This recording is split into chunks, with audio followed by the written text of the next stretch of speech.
Leadership's just influence. In fact, I say it's really nothing more or it's nothing less. You show me a person that influences others, and I'll show you a person that leads them. So many people think leadership's title or position, and you may be a leader that has a title or position, but many people who have great influence really don't have that. But I just learned very early that if I could teach a person how to increase their influence, then I would help that person become a better leader. So we just kind of deal in the leadership influence world, and it works really well. First of all, it's valuing people. You have an incredible work here, and every person here makes it happen.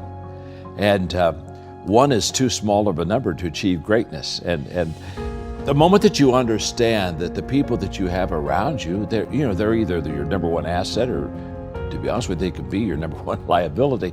But the moment that you understand that and begin to value people, I think that is what creates the connection.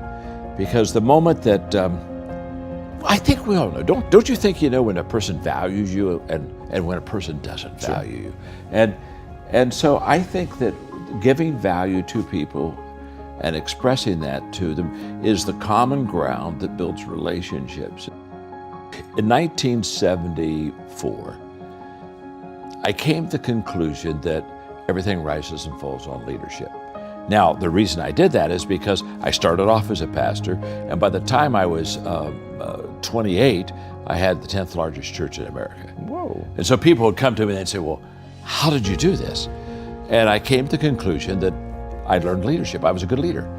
And the day that I became convinced that everything rises and falls on leadership is the day I said, that's what I'm going to give my life to. Because think about it.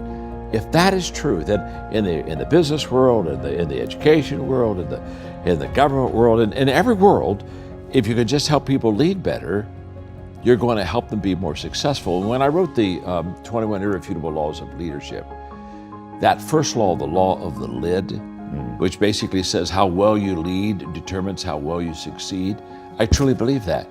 And so what better thing can I do than to help people increase their influence, learn how to lead better, so that they could be more successful in whatever area of life they really want to be successful in.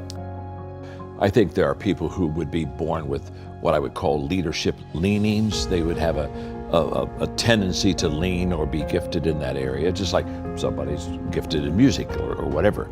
So I think that starts it, and I think I have that. But then I grew up in a leader's home. In fact, my father is 98, still living. Whoa. And in fact, until 2 years ago, was still working full-time and was a terrific leader. So I grew up in a culture and environment of leadership. And so when I look at myself at where I am today, so much of it was caught from not only my father, but I've had great mentors throughout my life. In fact, while we're out here in Los Angeles, every time I come out here, I think of John Wooden, who mentored me for the last probably 11 years of his life. Whoa. And in fact, when you talked about the sometimes you win, sometimes you learn, he did the foreword on that book. And he just loved the idea of how to get back up after you fail. So when you look at my home background, the leadership experiences that I had, because a person learns to lead by practicing leadership. And at a very early age, I was practicing leadership. And so it all comes together. And then when I began to realize everything rises and falls on leadership, I became really intentional, Tom, of developing my leadership skills. So I can remember, for example, I was probably, maybe 26, I heard Earl Nightingale say on a tape that if you would spend 1 hour a day, every day, on one subject for 5 years, you could become an expert on that subject. So I said, wow, I want to become an expert in leadership. So for the next 5 years, I spent an hour every day reading about leadership, talking to leaders, asking leaders questions, practicing leadership, but it really was consistent. And when I started that process, I was thinking 5 years. Earl Nightingale said I could become an expert in 5 years. Okay, wow, leadership expert, hello. And so I kept, I was kind of like doing countdown, 5 years, 4 years, 3 years. I'm thinking I'm Cape Canaveral, okay. But something happened to me about halfway through that 5-year process. Instead of asking myself, how long will it take? How long will it take? how long will it take? One day I began to realize how I was growing as a leader and the change that was happening within me. And I stopped asking the question, how long will it take? And I started asking the question, how far can I go? And everything changed that day. I realized that you can set goals and have 5-year goals, whatever, but I changed from a goal mindset to a growth mindset. And the fact that if I would be intentional in the areas of growth that would have the return and would fit who I was, that I could really be successful and help a lot of people. And that was a kind of a shift for me. And so when I wrote my first leadership book, I thought I would write one leadership book and I'd be done. I didn't think 100 books later. I had a lady the other day said, "You've written more books than I've ever read in my life." You know what I mean? But I didn't have any intention to write a lot of books. But growth allows you to continue to expand yourself and your world until there's just so much more that you know and so much more that you want to share. So my journey has been really one of understanding that if I every day intentionally grow, the question is just how far can I go? And I don't know that answer. I'm still growing. I'm still moving towards that finish line. A lot of companies don't foster leadership. They don't have a leadership environment. They'll come and say, "I love your leadership principles, but I'm not a leader because I don't have the position." In fact, I wrote a book several years ago called The 360-Degree Leader. And I wrote it for that person that, kind of is in the middle, how to influence or lead people above you, beside you, and, kind of around that 360 idea, helping them understand that the key to leading people, even if you're not in a leadership environment, is again, influence. So the question now comes down, then how do I influence people? And if I do influence people, how do I increase that influence? And my answer is very simple. We increase the influence with people when we intentionally add value to them on a consistent basis.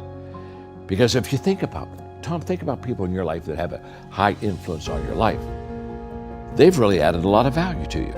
And so what I share, I do a little simple formula that kind of works, and that is every day, again, consistency compounds. So you put consistency with intentionality, and you've got a powerful combination. So every day I basically do 5 things. Every day, first of all, I value people. It begins there. Because if I don't truly value people, I won't add value to them. You don't add value to people that you don't value. You don't add value to anything you don't value. So every day I value people. That's where it starts. But then every day I think of ways to add value to people. So I'll look at my calendar and I look at my agenda today and I realize I was going to be with you. And I think, well, okay, how can I add value to you? What can I do for impact theory that'll, just help? Because again, if you're constantly adding value to people, you're going to be of great value to people. So, okay, I value people, think of ways to add value to people. Then I look for ways to add value to people. When I'm in the setting, I'm looking for, okay, what can I do? What can I say?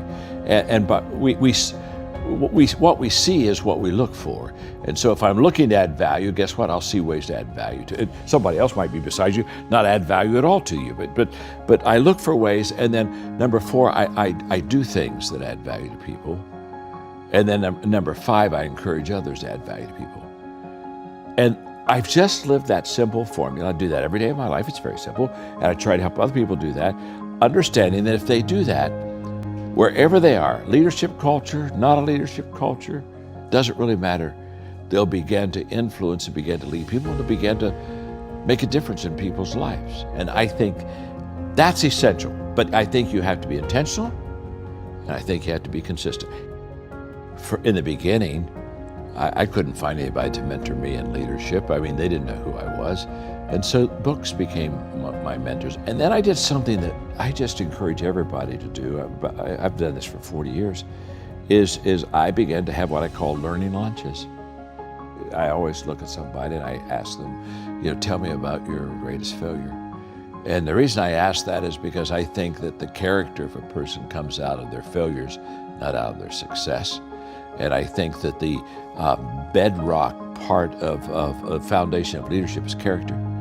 And you build on it. And so I want to know about, tell me about a mess up in your life. And I've had so many of them. I mean, when people ask me that question, it's kind of like, which one do I pull out? But I really like to talk to people about their losses, because it just really tells me a lot about who the person really is. I'm not sure success does, but I know failure does. So I ask that. One of the questions I ask them is, who do you know that I should know? And that's led me to meet some incredible people in my life that somebody else opened the door that I wouldn't have had. So I just find that in asking questions, in fact, I wrote a book one time, Good Leaders Ask Great Questions. I just find in asking questions, that's the way that I can grow and develop myself the best. And I tell leaders all the time that before you lead people, you got to find them. And I think this is a big miss in leadership. We just assume people are already on our page, and so we just start leading, and we've never found them. And so I think there's a finding.